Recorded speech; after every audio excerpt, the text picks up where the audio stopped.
Et si, en moins de 2 ans, on passait d'un simple chatbot dans un onglet de navigateur à une IA qui parle, qui voit ce que vous voyez, qui code pour vous et qui est surveillée par des régulateurs prêts à infliger des amendes à plusieurs millions d'euros.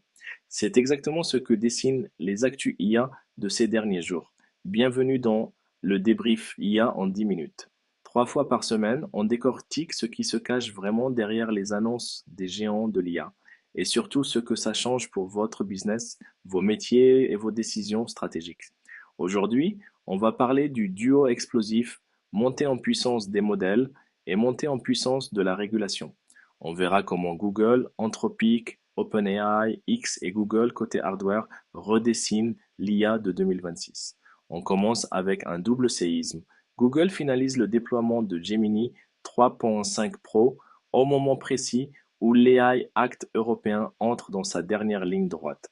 Gemini 3.5 Pro, c'est le nouveau modèle phare de Google, pensé pour être multimodal, rapide et intégré partout. Search, Workspace, développement agent. En clair, Google se donne les moyens de remettre la pression face à OpenAI et Anthropic.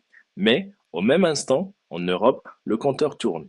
Le 2 août 2026, les obligations de transparence de l'article 50 de l'AI Act deviennent pleinement contraignantes.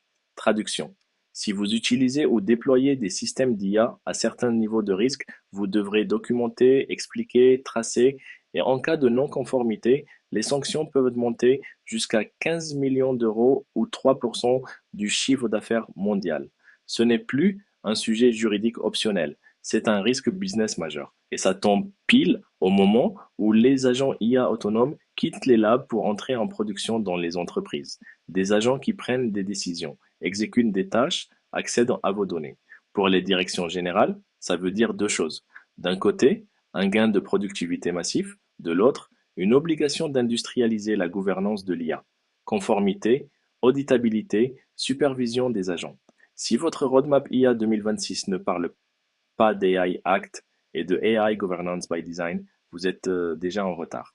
Deuxième actualité. Sur le terrain du code, Anthropic écrase la concurrence. Le classement des meilleurs modèles IA pour le développement web et le code place Claude Opus 4.7 Thinking tout en haut, avec un score Elo de 1,67. Anthropic occupe 5 places sur les 10 premières, devant Google, Meta et même OpenAI sur ce segment précis. Concrètement, ça veut dire quoi? Que pour des tâches de développement complexes, architecture, refactoring, génération de tests, compréhension de code legacy, beaucoup de développeurs obtiennent aujourd'hui de meilleurs résultats avec Claude qu'avec d'autres modèles. Pour les entreprises, l'enjeu n'est plus faut-il utiliser l'IA pour coder, mais quel stack IA pour le code on standardise et comment on le relie à nos dépôts, nos pipelines CI, SCD, notre sécurité. La bataille va se jouer sur 3 axes: performance pure des modèles, coût d'usage à grande échelle et intégration fine dans les outils de dev. Les DSI qui s'y prennent tôt peuvent transformer leur organisation en véritable software factory augmenté. 80% du code généré ou assisté à horizon 2027 n'est plus une hypothèse farfelue, c'est la trajectoire que confirment ces classements. Troisième actualité, OpenAI change de paradigme avec une stratégie assumée audio first. L'idée est simple, la prochaine interface dominante de l'IA ne sera ni le clavier ni l'écran, mais la voix. OpenAI réorganise ses équipes pour donner la priorité à des modèles capables de dialoguer en temps réel, de comprendre finement le contexte audio, de gérer les interruptions comme une vraie conversation.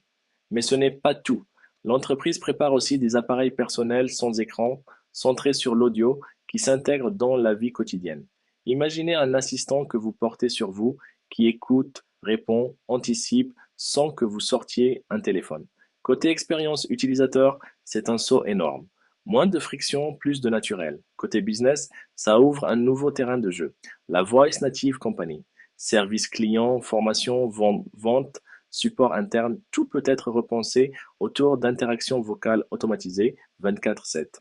Mais ça vient avec des questions lourdes: confidentialité des conversations, stockage des données audio, consentement des personnes enregistrées, sécurité des accès. Si vous réfléchissez à des use cases d'IA vocale, vous devez penser en même temps design de l'expérience et design de la conformité. Quatrième actualité, la face sombre de la génération de contenu avec l'affaire Grok en France. Grok, l'IA intégrée à la plateforme X, se retrouve au cœur d'une tempête judiciaire à cause de la génération de contenus sexuels illicites, notamment la sexualisation non consentie de mineurs. Les autorités ont activé l'article 40 du Code de procédure pénale, ce qui veut dire que des faits potentiellement criminels sont officiellement signalés et doivent être investigués. Pour l'écosystème IA, c'est un signal rouge clignotant. Les garde-fous techniques et les politiques de modération ne sont pas seulement un bonus éthique, ce sont des protections juridiques indispensables.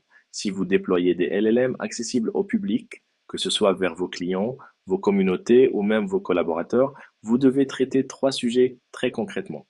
D'abord, les filtres de génération et de red teaming pour limiter les dérives en amont. Ensuite, les mécanismes de signalement et de réponse et en cas d'abus. Enfin, la traçabilité. Être capable de montrer comment le système est configuré et ce que vous avez fait pour éviter les usages illicites. L'affaire Grok préfigure ce qu'on verra de plus en plus. Des contentieux ciblant non seulement les plateformes, mais aussi la façon dont l'IA est entraînée, configurée et exposée. Cinquième actualité. Google prépare le retour des lunettes connectées, mais version 2026, avec IA multimodale à tous les étages. La stratégie s'articule autour d'Android XR et de Gemini pour créer un écosystème de lunettes connectées capable d'analyser en direct ce que vous voyez, entendez, faites. L'objectif est clair: reprendre l'avantage face à Meta sur le terrain de la réalité augmentée grand public. La vraie nouveauté, ce n'est pas l'objet en lui-même. Des lunettes connectées, on en parle depuis plus de 10 ans. Mais ce qu'on peut y mettre, une IA qui sait lire une scène, reconnaître des objets, traduire des panneaux, résumer une réunion en présentiel, guider un technicien sur site, assister un commercial en rendez-vous. On passe d'une IA enfermée dans un écran à une IA qui s'adapte à votre environnement physique, en temps réel. Pour les entreprises B2B, les cas d'usage explosent. Maintenance, logistique, formation terrain, santé, retail. Mais là encore, l'AI Act et les autres régulations européennes seront omniprésents. Reconnaissance d'images, données biométriques, captation en continu dans l'espace public. Tout ça rentre dans le champ des systèmes à risque. Les directions innovation vont devoir travailler main dans la main avec le juridique et la conformité pour éviter de lancer des POC cool, mais inutilisables en production. Alors, comment relier tout ça? D'un côté, les modèles se renforcent. Gemini 3.5 Pro, Claude Opus 4.7, interface vocale, lunettes connectées, agents autonomes qui prennent en charge des pans entiers de travail. De l'autre, la régulation se durcit. AI Act, affaires judiciaires, exigences de transparence, risque d'amende colossale. Le message pour les entreprises est limpide.